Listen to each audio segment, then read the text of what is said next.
quiero comenzar esta enseñanza acerca del discipulado haciéndote una pregunta. ¿Qué significa la iglesia para ti? ¿Qué significa la iglesia para ti?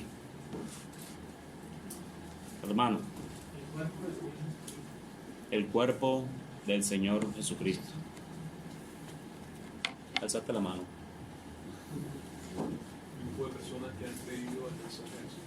Un grupo de personas que han creído el mensaje del Señor.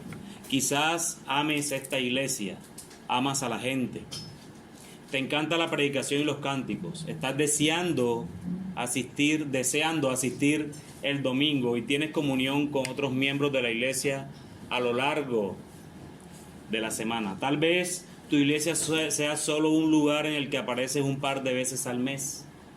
Llegas tarde a escondidas y te marchas antes de tiempo.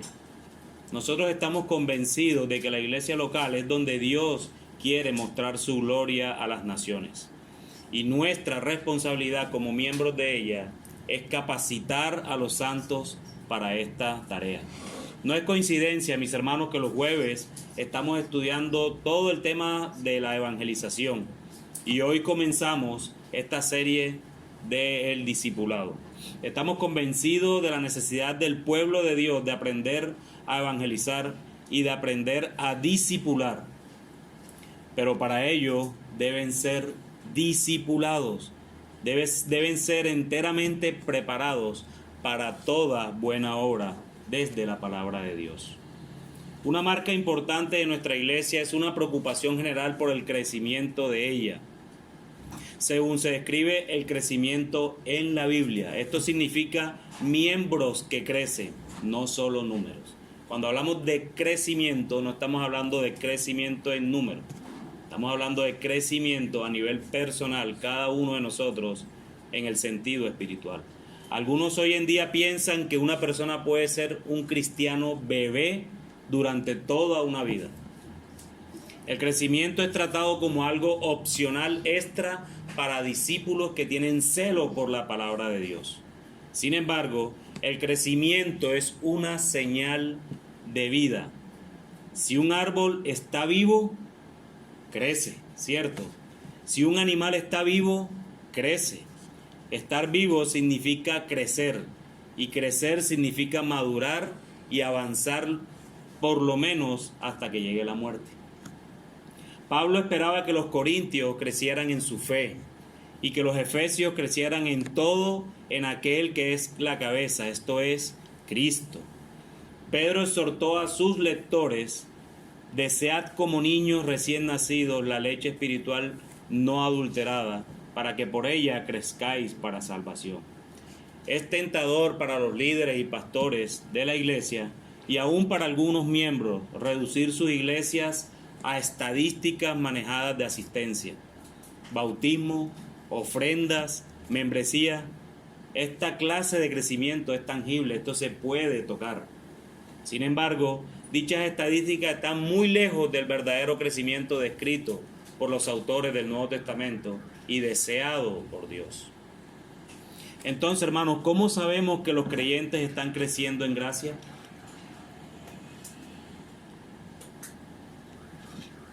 Al final, no lo sabemos, por el hecho de que están emocionados, porque usan mucho lenguaje religioso o tienen un mayor conocimiento de la Escritura, que expresan un mayor amor por la iglesia o reflejen confianza en su fe, tampoco son factores determinantes de que alguien esté creciendo en la gracia de Dios.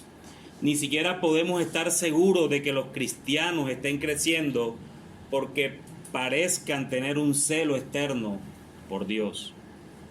Todas estas pueden ser evidencias de un verdadero crecimiento cristiano, eso sí es verdad. No obstante, al mismo tiempo, una de las señales más importantes y más comúnmente ignoradas del crecimiento que debe ser observada es una santidad creciente arraigada en una autonegación. Miramos siempre qué tanto vienes a la iglesia, miramos siempre cómo cantas, miramos siempre cómo predicas la palabra de Dios.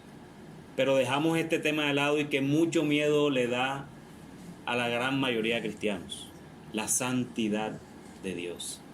La iglesia debería caracterizarse por un interés vital en este tipo de piedad creciente en la vida de sus miembros. Descuidar la santidad, al igual que descuidar la disciplina de la iglesia, trae como resultado discípulos de difícil crecimiento. En las iglesias donde el comportamiento pecaminoso es ignorado, los discípulos se confunden y no tienen claro el tipo de vida que honra a Cristo. Es como un jardín donde las malas hierbas nunca son arrancadas o las cosas buenas nunca son plantadas. Entonces, hermanos, les hago una pregunta. ¿Cuál fue la última experiencia que tuviste que te hizo ver que tenías mucho que aprender aún? Ya sea en el hogar, en el trabajo o en cualquier área de tu vida. ¿Cuál fue esa última experiencia?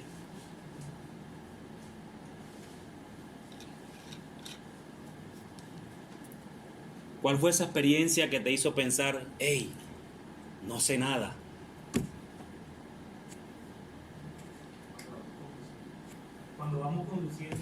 Cuando vamos conduciendo el vehículo. ¿Quién más quiere participar? De este lado se está inclinando la balanza de este lado. Se va a hundir el barco, hermano. No se dejen ganar los de la izquierda. ¿Cuál fue esa experiencia que tú has tenido que te ha dicho, no sé nada? Wow. Yo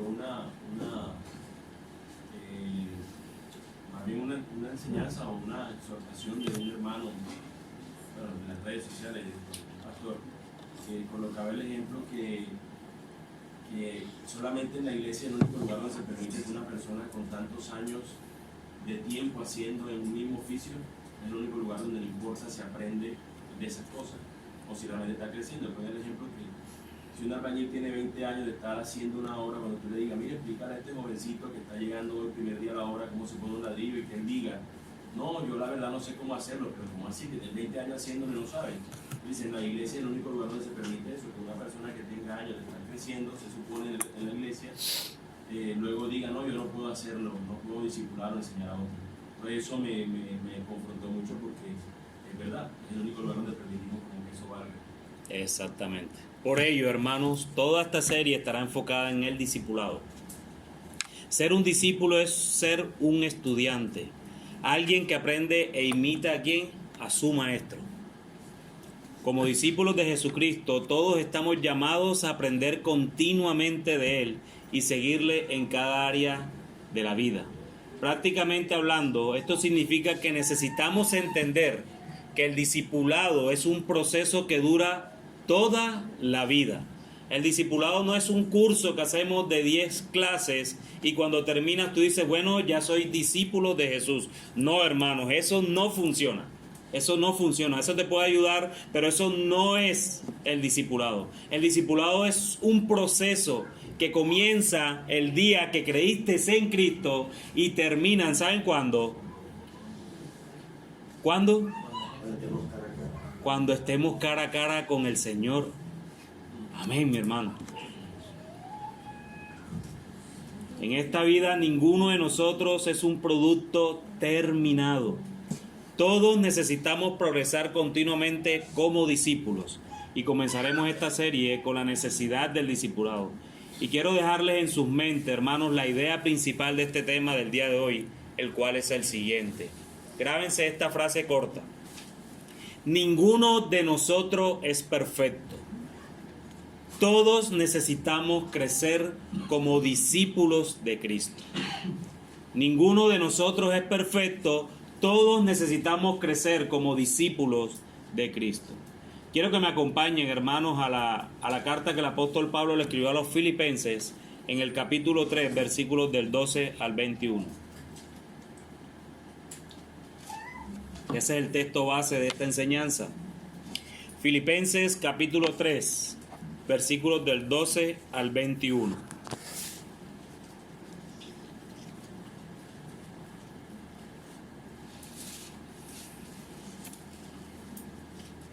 Poniendo en contexto lo que Pablo quiere decirle en esta porción a los filipenses, Pablo expresa del versículo entre el 8 al 11, Pablo expresa que todo lo que una vez le hizo sentirse orgulloso, ahora lo considera una pérdida de tiempo, por lo extraordinario que es privilegio de conocer a Cristo.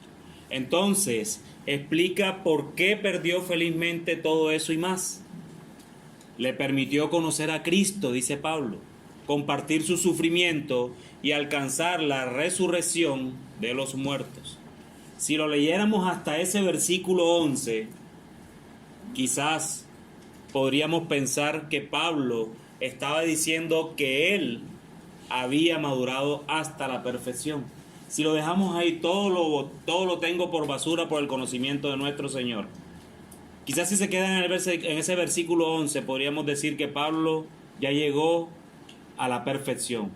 Pero bendito sea el Señor por los versículos del 12 al 21, el cual voy a leer. Dice el versículo 12, no que lo haya alcanzado ya, ni que ya sea perfecto, sino que prosigo por ver si logro asir aquello para lo cual fui también asido por Cristo Jesús. Hermanos, yo mismo no pretendo haberlo ya alcanzado, pero una cosa hago, olvidando ciertamente lo que queda atrás y extendiéndome a lo que está delante, prosigo a la meta, al premio del supremo llamamiento de Dios en Cristo Jesús. Así que todos los que somos perfectos, esto mismo sintamos, y si otra cosa sentís, esto también os lo revelará Dios. Pero en aquello a que hemos llegado, sigamos una misma regla, sintamos una misma cosa. Hermanos, sed imitadores de mí, y mirad a los que así se conducen según el ejemplo que tenéis en nosotros. Porque por ahí andan muchos, de los cuales os dije muchas veces, y aún ahora lo digo llorando, que son enemigos de la cruz de Cristo, el fin de los cuales será perdición, cuyo Dios es el vientre y cuya gloria es su vergüenza, que solo piensan en lo terrenal, mas nuestra ciudadanía está en los cielos, de donde también esperamos al Salvador, al Señor Jesucristo, el cual transformará el cuerpo de la humillación nuestra para que sea semejante al cuerpo de la gloria suya, por el poder con el cual puede también sujetar a sí mismo todas las cosas. Recapitulemos la manera como estudiamos el tema de la membresía. Quizás el tema de la finanza no lo estudiamos así porque era un tema más temático, pero como esto lo estamos basando en un texto, quiero recapitular la manera como lo hacíamos. ¿Y cómo lo hacíamos? Haciéndoles preguntas al texto. Hagámosle preguntas al texto. Y entonces yo les pregunto primero, hermanos, ¿qué dice Pablo que no es y qué no ha hecho aún? ¿Qué dice Pablo que no es y qué no ha hecho aún?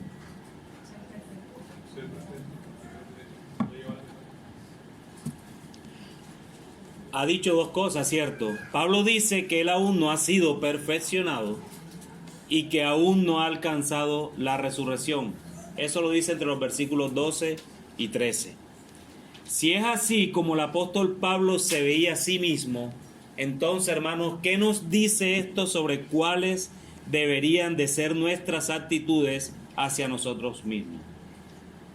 Si el apóstol Pablo se ve así, entonces, ¿qué nos dice esto sobre cuáles deberían ser nuestras actitudes? Ser imitadores. Aún no. Está ahí mismo. Es como aplicar el versículo 12 y 13.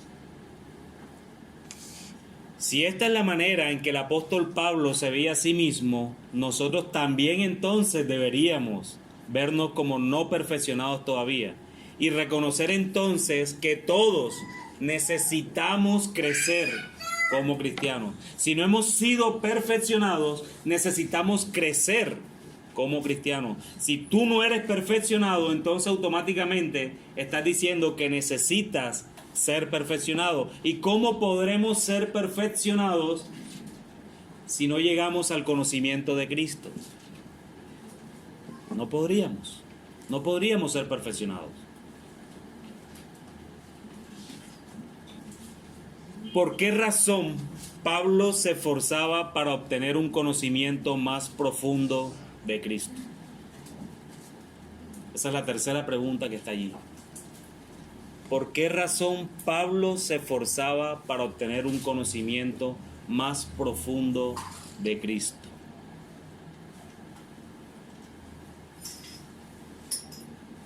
Por ver si logro hacer aquello para lo cual también ha sido por Cristo. Amén. El versículo 12, ¿cierto? La razón por la que Pablo se esfuerza en alcanzar un conocimiento más profundo es que Cristo, hermano, Cristo ya ha hecho que Pablo sea suyo. Pablo es de él. Así como nosotros somos de Cristo, así igual Pablo era de él. Y esa es la única razón por la cual nosotros podríamos crecer. Porque él le da a los suyos el conocimiento para poder conocerle a él. Es la única manera. Entonces, ¿qué nos enseña esto acerca del fundamento y la motivación de nuestro crecimiento como cristianos? El fundamento y la motivación de nuestro crecimiento como cristianos. Esto nos enseña que el fundamento y la motivación de nuestro crecimiento como cristianos es que ya pertenecemos a Cristo. Pablo quería procurar el conocimiento de Cristo porque Cristo ya se había apropiado de él. Ya que hemos sido salvados por Cristo, entonces queremos conocerle más. Y ya que Él nos perdonó nuestros pecados, entonces queremos luchar contra ellos. Lo que Cristo ya ha hecho por nosotros nos motiva a buscar más y más santidad. Cristo nos salvó, nosotros debemos desear conocerle más. Cristo nos perdonó nuestros pecados, nosotros entonces en nuestro discipulado, en nuestro aprendizaje, en esa carrera que muestra Pablo en ese versículo de Filipenses, deberíamos entonces luchar contra esos obstáculos que se nos aparecen en esa carrera. Dios nos perdonó. Nosotros entonces deberíamos luchar contra aquello que Él ya nos perdonó. Pero entonces, ¿qué es lo que Pablo sí hace? Lo pueden encontrar entre los versículos 13 y 14, es una pista.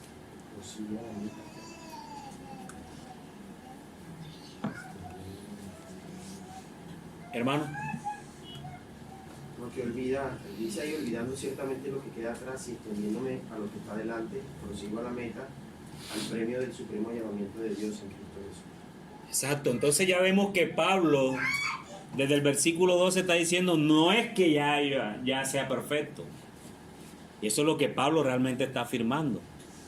Pero eso entonces lo concluye diciendo que él ha olvidado ciertamente lo que queda atrás. Y se extiende a lo que está adelante. Prosigo a la meta, al premio del supremo llamamiento de Dios en Cristo Jesús. ¿Qué clase de imagen usa Pablo entonces en estos versículos 13 y 14?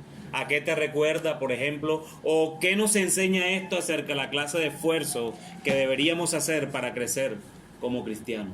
¿Ibas a decir algo? No, una carrera de atletismo. Una carrera de atletismo.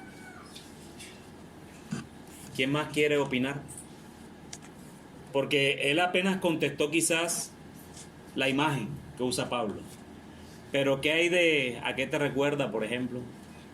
¿O qué nos enseña esto acerca de la clase de esfuerzo que deberíamos hacer para crecer como cristianos?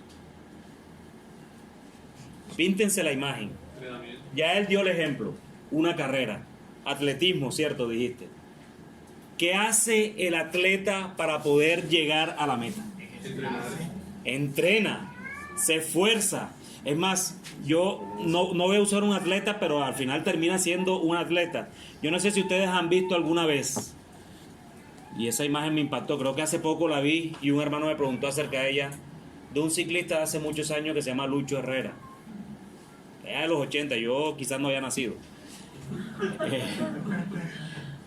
Y ustedes ven la imagen de ese muchacho en ese momento, cuando está compitiendo ciclismo, cómo botaba sangre, ¿cierto?, de su cara. Cualquiera que vea esa foto y no haya conocido la historia de esa carrera puede decir, oye, ¿quién le pegó con la botella de agua? En vez de tirarse a las manos, se la tiraron, fue a la cabeza. No, él sudaba sangre. Es un efecto médico, físico, que no estoy aquí para explicarle porque tampoco lo entiendo, pero a lo que voy es que él se esforzó. Tanto fue así que hasta sangró su cara para llegar a la meta. Para llegar a la meta, hermanos. Ahora, apliquen eso a su vida espiritual. Porque es muy fácil verlo allá. Pero si un atleta entrena, se esfuerza, y hay atletas que van saltando incluso obstáculos, y aún así se esfuerzan por llegar a la meta, ¿cuánto más nosotros deberíamos de gastar todas nuestras energías, toda nuestra fuerza, hacer esfuerzos serios, disciplinados y vigorosos para crecer como cristianos? Esto no es solo de venir el jueves y el domingo, ya cumplí. No, hermanos, eso reduce la cruz. Y hermano, y la imagen implica lo que lo había dicho, constancia y disciplina, y eso nos lleva a que no solamente en este día, sino en algo que va día a día, y también tiene que ver mucho con el amar a Dios sobre todas las cosas. Amén. ¿Por qué? Porque el atleta, cuando se forma, cuando se disciplina y cuando entrena y se ejercita, lo hace con una meta, pero también lo hace porque ama lo que hace y entrega toda su vida a eso. De igual forma, nosotros como creyentes debemos disciplinar y ejercitar, pero debemos disfrutar ese proceso. Si no disfrutamos ese proceso, hay algo que está mal en nosotros. Bendito sea el Señor, mi hermano. Gracias por tu aporte. Según Pablo, entonces, en el versículo 17, ¿a quién debemos imitar? Eso no es lo que dice el versículo 17. ¿Qué dice el versículo 17? Sed imitadores de mí. De lo que se conduce. En el versículo 17, De lo que se conduce con ejemplo. A lo que se conduce con ejemplo. exacto, no solo ser imitadores de mí, dice Pablo, sino de mí y de aquellos que se conducen con ejemplos. Pablo nos exhorta a imitarlo a él y a todos aquellos que siguen el ejemplo de Pablo. Prácticamente esto significa que deberíamos imitar a aquellos cristianos que viven más fielmente conforme a lo que dice la palabra de Dios.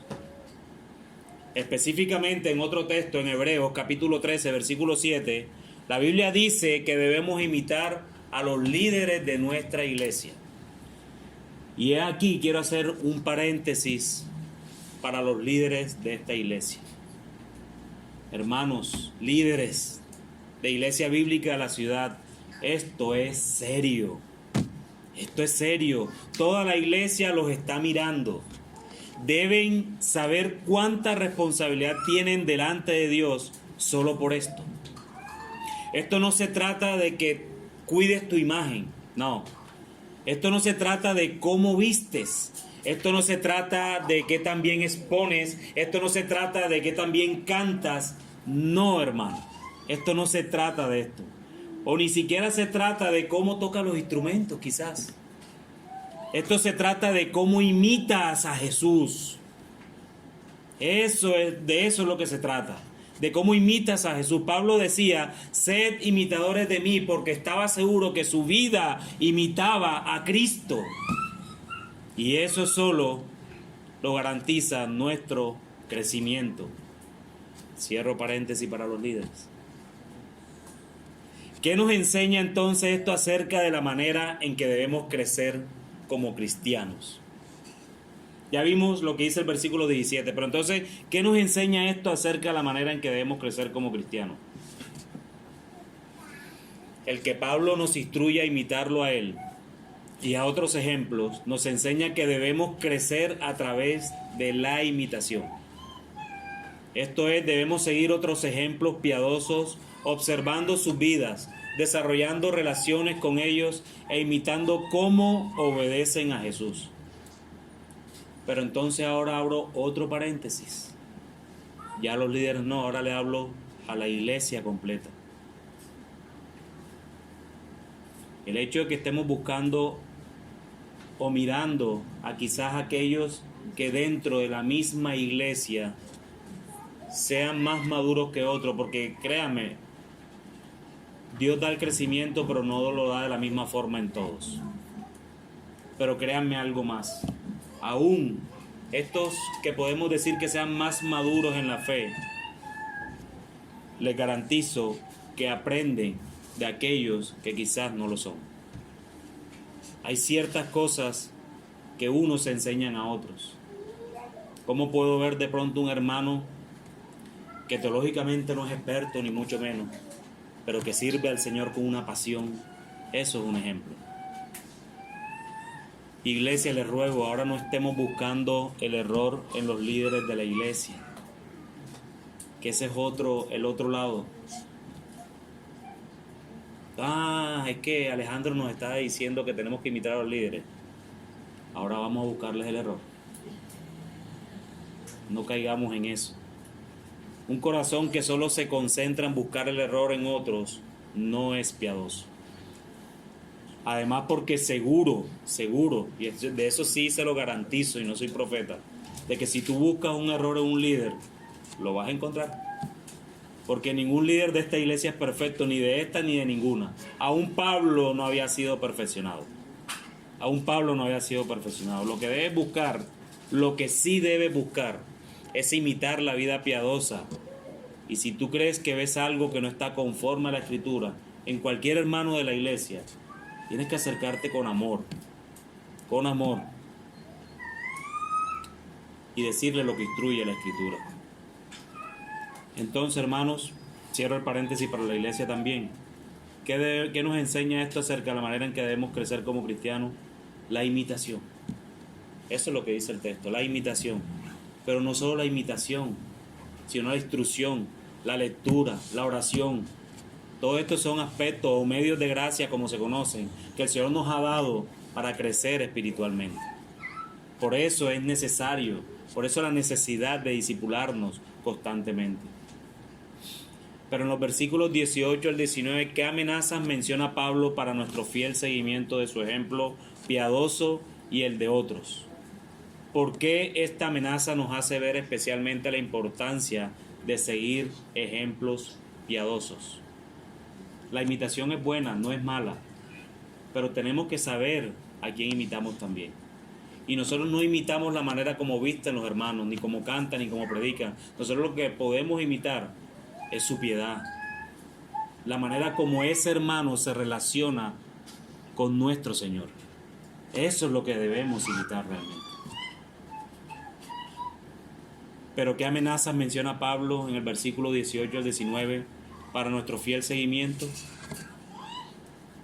La amenaza que menciona Pablo acerca de nuestro fiel seguimiento de su ejemplo y el de otros es que hay muchos falsos maestros que promueven el pecado a través de sus enseñanzas y de sus vidas. Hay muchos falsos maestros. ¿Y por qué esta amenaza nos hace ver especialmente la importancia de seguir ejemplos piadosos? Porque es difícil de resistir con éxito a los falsos maestros por nuestra cuenta. Aún los falsos maestros, hermanos, tienen la manera, tienen ¿cómo se diría eso? Eso no es un don. Bueno, sí, pero lo mal utilizan. Tienen la facilidad, gracias, de poder convencerte si tú no estás bien preparado. Ahorita nosotros que estuvimos en la ciudad de Cali, tienen esa astucia. Me dio risa, yo no sabía, pero me dio risa. Nosotros estábamos en la convención, se supone de Iglesia Sana y todas esas cosas, y al otro lado de Cali estaba otra convención del G12. Estaban los líderes, los que ustedes puedan conocer. Y créanme que cuando vi el público de uno y del otro, ¡wow! No estamos ni cerca. Había miles de personas en ese evento. Yo vi una foto que publicó uno de los pastores aquí en Barranquilla allá. Ellos tienen la facilidad de convencer. Y si nosotros no estamos preparados, créanme que podemos caer. ¿Y cómo nos preparamos? Todos los días, todos los días. Y en este tema, la necesidad de discipularnos, de entender todo el consejo de Dios, para nosotros podernos resistir a ese tipo de enseñanza. Seguir los pasos de los cristianos maduros y experimentados nos ayuda a mantenernos en el camino de la fe y no ser engañados por los falsos maestros. Menciona todo lo que Pablo dice que es verdad en nosotros como cristianos en los versículos 20 y 21. ¿Qué es lo que Pablo menciona allí entre los versículos 20 y 21? Y de qué manera cada una de estas cosas nos motiva a perseverar en nuestro discipulado. ¿Qué dice Pablo en los versículos 20 y 21? Que somos ciudadanos del cielo. Primero, son ciudadanos del cielo, ¿cierto? ¿Qué más dice Pablo? Que esperen con impaciencia la llegada de nuestro Salvador, el Señor Jesucristo. Y en el versículo 21, ¿qué dice? La glorificación del Señor. Que serán transformados, ¿cierto?, por Cristo en su venida, por lo que nuestros cuerpos serán como su cuerpo glorioso. Y si pregunto de qué manera cada una de estas cosas nos motiva a perseverar en nuestro discipulado, el solo ser ciudadanos del cielo significa que tenemos una herencia eterna que nos espera. Por ello deberíamos vivir de una forma que anticipe esta realidad. Santidad. Que Cristo viene significa que un día Él enmendará todo lo malo y compartiremos su reino glorioso y eterno, ya que un día nuestra salvación será completada. Deberíamos confiar en la obra de la gracia de Dios en nuestras vidas ahora. En nuestras vidas ahora. Todos estos aspectos de nuestra esperanza futura deberían motivarnos a luchar contra el pecado y buscar la santidad en el presente, ya que estamos seguros del futuro glorioso que nos espera. A veces le tenemos miedo a esta palabra de santidad, pero la santidad debe ser, o es, no debe ser, es una realidad en el creyente. No hay un creyente que no se pueda estar santificando en estos momentos. No hay uno, hermano. No debería haber uno. Le tenemos pánico a la palabra santidad. Pero si el mismo Dios nos dice que seamos santos como Él es santo. E incluso hay un texto más fuerte. Sin santidad nadie verá al Señor. Pero no tengas pánico, hermano, porque es el mismo Señor quien te prepara para toda buena obra, y en eso descansamos. Pídele al Señor que te ayude, y de seguro Él te ayudará a santificarte progresivamente. La santidad no es una sola vez y para siempre, como es la justificación, como lo estudiamos algún día aquí un jueves. Cuando somos justificados, justificación sí es una sola vez para siempre. Pero santificación es progresiva. Vamos madurando en el conocimiento del Señor y asimismo vamos siendo santificados por su palabra. Dios nos santifica por su palabra. Su palabra llega a nosotros, a nuestras mentes, a nuestros corazones, y conforme a eso actuamos. Eso es santificación. Entonces, mi hermano, quisiera dejarte unas preguntas aplicativas para que las medites en tu mente y en tu corazón y nos examinemos de cómo estamos en este asunto. ¿Cómo respondes cuando un hermano creyente te corrige o te amonesta? ¿Qué revela esto en cuanto a cómo te ves a ti mismo? ¿Cómo respondes? ¿Te molesta? O lo primero que dices es: gracias, Señor, porque he sido disciplinado, lo recibo con amor, que tanto nos cuesta. Gracias, Señor, porque el hermano me exhortó y tú usaste ese instrumento para evidenciar mi pecado. Particularmente nunca he orado así. Pero ¿qué tanto nos cuesta eso? ¿Es tu vida un ejemplo que los cristianos más jóvenes, y cuando digo más jóvenes no me refiero a edad, me refiero a madurez espiritual? ¿Es tu vida un ejemplo que los cristianos más jóvenes deberían imitar? Porque yo he visto muchos jóvenes espiritualmente maduros y he visto muchos maduros bebés espirituales. Por eso no asocio la madurez a la edad. Pero ¿será que nuestra vida es un ejemplo para esos cristianos más jóvenes, el cual nos pudieran imitar? Y pongamos de que hoy tú respondes, no, no es así. No es así. ¿Trabajas para convertirte en esa clase de persona? ¿O de qué manera práctica podrías buscar crecer como discípulo de Jesucristo durante esta semana, por ejemplo? ¿De qué manera práctica podrías hacerlo? Tal vez discipulando a otros, evangelizando, o más bien buscando tú al Señor para que pueda ser madurado. Porque a veces nuestro afán es más ir a buscar hacia afuera lo que realmente necesitamos nosotros en nuestro corazón. Queremos ir a evangelizar el mundo y a veces ni siquiera nos hemos evangelizado nosotros mismos. Entonces, ¿cómo puedes poner en práctica esta semana todos esos aspectos?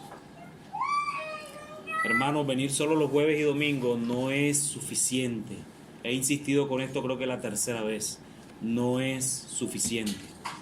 Si sacas la estadística en horas, solo calcula cuántas horas estás con los hermanos en la iglesia donde eres animado, eres exhortado, consolado, aconsejado, discipulado, y cuántas horas pasas con personas que no son creyentes, siendo también animado, consolado, exhortado y aconsejado, pero según su cosmovisión del mundo. 2 horas los jueves, 3 horas los domingos, 2 horas de fraternidad tal vez. Por ahí conversan por llamada o mensajes entre semana, un par de horas más quizás. Tengo en mi cabeza 9 horas. Súmale a eso tu tiempo devocional diario. Voy a ser misericordioso. Le gastas 1 hora diaria a eso, a tu tiempo devocional. Ya vamos con 16 horas a la semana. Esto significa 2 o menos días de tu trabajo en tu empresa. Esto significa 2 o menos días de estudio en tu colegio o en tu universidad. Y esto significa para las amas de casa incluso, serían 2 o menos días de trabajo en el hogar. Si tú sumas estas 16 horas semanales con Dios versus las 48 semanales en tus otras cosas, créeme que no vas a soportar tanta información del mundo. Por esto, mis hermanos, es la necesidad de discipularse, prepararnos para poder manejar cada asunto de nuestras vidas a la luz de lo que Jesús enseñó, dejando lo que está detrás para proseguir a la meta, al premio del supremo llamamiento de Dios en Cristo Jesús. El apóstol Pablo, en este texto que leímos hoy, nos recuerda que la vida cristiana es como un viaje cuyo destino final será estar en presencia física con nuestro Señor, verle cara a cara, en la mansión de gloria que tiene preparada para nosotros. El crecimiento espiritual en Cristo no es un evento, es un proceso. No es instantáneo como una foto, una picture instantáneo, no, es progresivo. No termina porque es permanente. La vida cristiana es una búsqueda constante del rostro de Dios por medio de su palabra, tanto en la lectura, la meditación y la oración, como también en la aplicación de ella. Somos recipientes de la gracia de Dios para estar llenos de Él, y por eso su palabra nos indica cómo debemos hacerlo. Quiera el Señor, mis amados hermanos, quiera el Señor penetrar en sus corazones la necesidad de discipularse, la necesidad que tenemos todos de conocer a nuestro Señor a través del discipulado. La mayoría de los cristianos estamos familiarizados con el texto de la Gran Comisión que hace poco Ángel lo expuso, Y Jesús se acercó y les habló diciendo: toda potestad me es dada en el cielo y en la tierra. Por tanto, id y haced discípulos a todas las naciones, bautizándolos en el nombre del Padre y del Hijo y del Espíritu Santo, enseñándoles que guarden todas las cosas que os he mandado. Y aquí yo estoy con vosotros todos los días hasta el fin del mundo. Amén. Sin embargo, muchos de los seguidores de Cristo, quizás la mayoría, interpretan el texto solamente en términos de la evangelización del mundo. Vamos, hagamos discípulos, salgamos al África, salgamos a Europa a evangelizar. No, solo lo enfocan en eso. Vamos y hagamos discípulos. Y quizás esa es solo una parte de ese texto. Asimismo, hay quienes piensan que una vez evangelizada una región, la labor ha concluido. Ya predicamos allá el evangelio, sálvese quien pueda. Cuando pensamos de esta manera, ponemos en evidencia una falta de entendimiento en cuanto a lo que es un discipulado, y estamos ignorando incluso parte de lo que el texto de Mateo ordena: enseñándoles a guardar todo lo que os he mandado. Y eso tú no lo logras en un día, mi hermano. Eso tú no lo logras en un día. La tarea no termina cuando evangelizamos. Luego de esto viene el discipulado para enseñarles todo el consejo de Dios, que lo prepara enteramente para todas las áreas de sus vidas. Todos los creyentes de este lugar llegamos a la fe porque quizás alguien nos predicó, todos sin excepción. O quizás alguien tomó su Biblia, la leyó, se predicó. La palabra de Dios es suficiente. Pero allí no termina la tarea. La iglesia debe discipular para que conozcan lo que el Señor quiere que seamos. Sed santos como yo soy santo. Que el Señor nos ayude, hermanos. Que nos ayude a poder enseñarle todo el consejo de Dios, y que también coloquen ustedes el deseo inmenso de querer conocerle más a Él.